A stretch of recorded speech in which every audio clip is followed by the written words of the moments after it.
이성윤 전 서울중앙지검장이 김건희 여사에 대한 특검법을 이제 또 발의를 했죠. 국회가 이제 그 개원하고 난 뒤에 거의 뭐 첫날 바로 그렇게 이제 특검법을 발의했습니다. 그래서 지금 이제 뭐 도이치모터스에 대한 특검도 하겠다라는 것이고, 양평 고속도로 문제에 대해서도 특검을 하겠다라는 것이고, 이른바 뭐 디올 파우치에 대해서도 특검을 하겠다 이렇게 지금 설치고 있는데, 이성윤이 먼저 특검이 돼야 돼요. 왜? 도이치모터 수사했던 게 이성윤 아닙니까? 자기가 수사를 해놓고 자기가 기소를 못했는데, 못한 게 아니라 안 했는지도 모르죠, 그렇죠? 그래놓고 이제 와가지고 자기가 그거에 대해 가지고 특검을 발의하겠다는 게 이게 무슨 뭐 개짓거리인 거냐고요, 도대체. 윤석열 검찰총장의 최측근이라고 하는 사람, 뭐 예를 들어가지고 한동훈 전 검사장이 그거에 대해서 수사를 해가지고 기소를 못했다라고 한다면, 이제 와가지고 민주당이 정치적인 목적을 가지고 그거를 특검하겠다라면 또 모르겠는데, 아니 지가 그렇게 수사를 해놓고 지가 기소를 안 해놓고 이제 와가지고 특검을 하겠다는 게 이게 도대체 뭔 소리입니까?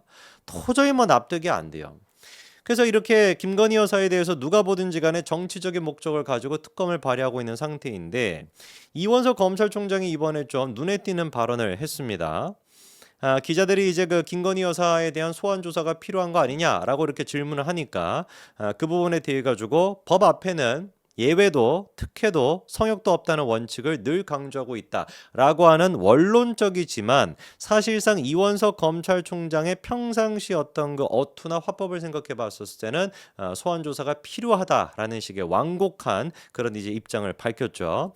실제로 그래가지고 주변에 이원석 검찰총장이 뭐라고 얘기하고 있는지도 보도가 되고 있습니다. 지인들한테 하는 얘기는, 중앙지검에서 노력은 하겠지만 절차를 엄하게 갖춰야 한다. 반드시 소환이 이루어져야 한다고 생각한다. 이런 얘기도 주변 지인들한테 하고 있대요. 김건희 여사에 대한 소환 조사가 반드시 필요하다라는 얘기를 한다는 것이죠. 그래서 지금 이원석 검찰총장이 총대를 맨 것으로 보인다. 이런 얘기도 검찰 내부적으로 나오고 있고, 그리고 또 측근 지인들한테 했다라고 하는 얘기가, 이 사건이, 즉 김건희 여사에 대한 사건이 정치적으로 해결될 것으로 기대했지만 안 됐기 때문에 결국에 내가 나선 것이다. 이런 얘기도 했다고 하고요.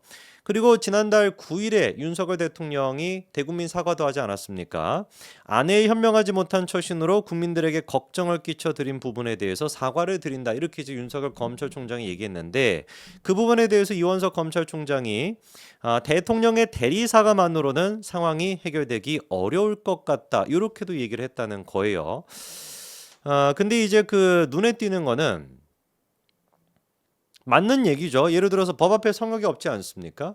법 앞에 성역이 없는데 문제가 검찰 수사가 법 앞에 성역이 있는 것처럼 진행이 된 거 아니냐라고 하는 의문이 계속 든다는 거예요. 예를 들어서 김정숙에 대한 수사, 아니면 또 이재명에 대한 수사. 물론 이재명에 대한 수사는 대부분의 것들이 많이 진행이 됐죠. 기소가 많이 됐고, 법원이 지금 이제 법 앞에 뭔가 성역이 있는 것처럼 하고 있는 것이고, 근데 문재인에 대한 수사만큼은 어떻게 된 것인지 유독 느리다라고 하는 생각을 지울 수가 없습니다.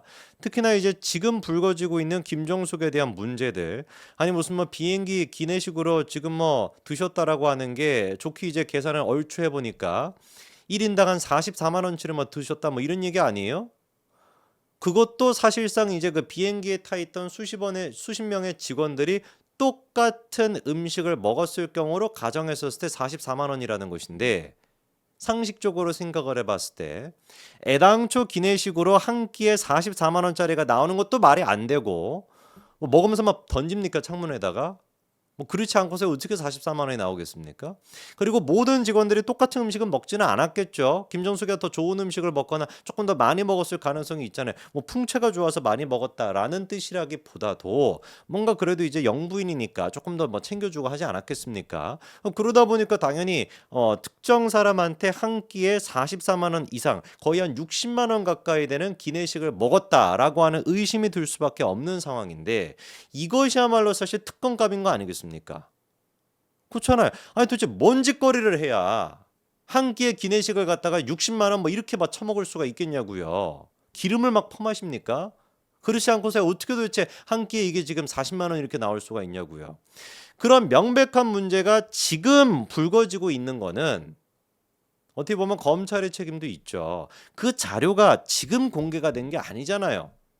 진작에 가지고 있었고 이미 다 확보하고 있었던 것임에도 불구하고 수사가 진척이 안 되고 있다 보니까 이원석 검찰총장이 이런 메시지에 대해서도 많은 사람들이 생각하기에는 야, 법 앞에 성역 없어? 오케이, 맞는 얘기야. 김건희 여사 법 앞에 성역이 안 돼야 되는 것이지. 그러면 김정숙도 김혜경도 다 똑같이 법 앞에 성역이 없어야 되는 거 아니야? 라고 하는 생각을 하실 수밖에 없을 것 같습니다.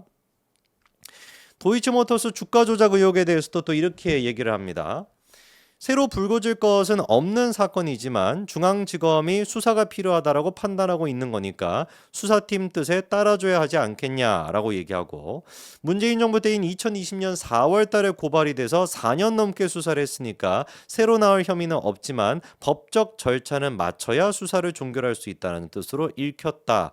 이 도이치모터스 주가 조작 같은 경우도 일단 법적 절차라고 하는 거는 뭐가 됐든지 간에 기소나 불기소 뭐든지 간에 일단 결론을 내려야 된다는 얘기인데, 너무 이것도 오래되고 있어요. 사실 너무 이것도 오랫동안 지금 지속이 되고 있고 하루빨리 이 사건도 끝내야 됩니다. 도이치모터스 이 사건 같은 경우도 도대체 몇 년까지 이게 검찰이 갖고 있을 겁니까? 하루빨리 이것도 종결을 짓고 빨리 끝내야 되는 문제인데 왜 이렇게까지 시간이 오래 걸리는지도 사실 의문이에요. 그러다 보니까 이원석 검찰총장의 행보에 대해 가지고 뭐 검찰총장의 이런 뭐 모습이나 이런 것들을 우리가 또 매절고절 다만 이렇게 막 정치적으로 묶어가지고 폄하하거나 이러고 싶지는 않지만, 그럼에도 불구하고 이 김정숙에 대한 수사, 김혜경에 대한 수사, 그리고 이 도이치모터스에 대해 가지고 이렇게까지 오래 걸리는 이유를 생각해 본다면은 고개가 좀 갸우뚱해질 수밖에 없는 것도 분명히 사실일 것 같습니다. 개인적으로는 김건희 여사에 대한 특검이 지금 진행되고 있는 와중인데 이 부분에 대해 가지고 검찰과 대통령실에 굉장히 좀 허심탄회한 의견 조율이 저는 필요할 거라고 봐요. 이 특검 문제 같은 경우는 뭐가 됐든지 간에 지금 민주당이 계산해 봤었을 때 밀어붙였을 때 윤석열 대통령이 거부권을 행사하면 행사할수록 불리해질 것이다. 윤석열 대통령한테 그렇게 아마 판단하고 있을 거거든요. 실제로 지금 여론이 그렇게 움직이고 있고, 그래서 이 부분을 우리가 파하기 위해서라도 김건희 여사가 어느 정도까지 검찰 수사를 받을 것인지 그 부분에 대해 가지고 허심탄회하게 대통령실과의 의견 조율이 저는 필요할 거라고 보입니다. 일방적으로 이원석 검찰총장이 약간 그 언론 플레이를 하듯이 이런 식의 메시지를 내는 모양새보다 윤석열 대통령과 대통령실과 허심탄회하게 얘기를 좀 해가지고 민주당은 일단 특검을 밀어붙이고 있는 와중이고 대통령께서 거부권을 행사할수록 그 부분에 대해서 마이너스가 될 수도 있으니 뭔가 김건희 여사께서 이 정도까지는 좀 협조를 해주셔야 되지 않을까요? 라는 식으로 서로 좀 의사 조율이 이루어져야 된다라고 저는 봅니다. 일방적으로 이게 막 언론 플레이라는 형태로 그렇게 가게 된다면 더 제가 봤을 때는 최악의 결과가 나올 수밖에 없을 것 같습니다. 그래서 이원석 검찰총장이 물론 애를 다 쓰고 계시겠습니다만 그럼에도 불구하고 왜 도대체 보수 진영 내에서 이원석 검찰총장에 대해서 많은 분들이 지금 염려하고 있는 것인지, 제 머릿속에 남아 있는 거는 그때 그 뭐였습니까? 그 저기 영화 그 서울의 봄이었나요? 그거를 이제 뭐 또 단체 관람을 했다. 뭐 이거가 보도가 됐던 게 기억이 나는데, 그거를 단체 관람하신다라고 한다면 건국 전쟁 같은 거를 또 단체 관람하셔야 되는 거 아니겠습니까? 굳이 그래가지고 그런 어떤 오해를 살 만한 그런 어떤 모양새를 언론 플레이를 왜 하셨는지도 의문인데, 지금도 마찬가지로 일방적으로 뭔가 이렇게 메시지가 나와가지고 엄프라는 느낌보다도 대통령실과 허심탄회하게 의견 조율을 해가지고 국가를 위한 보수 진영을 위한 올바른 행보를 좀 보여주시기를 기대한다라는 말씀으로 일단 마무리하겠습니다.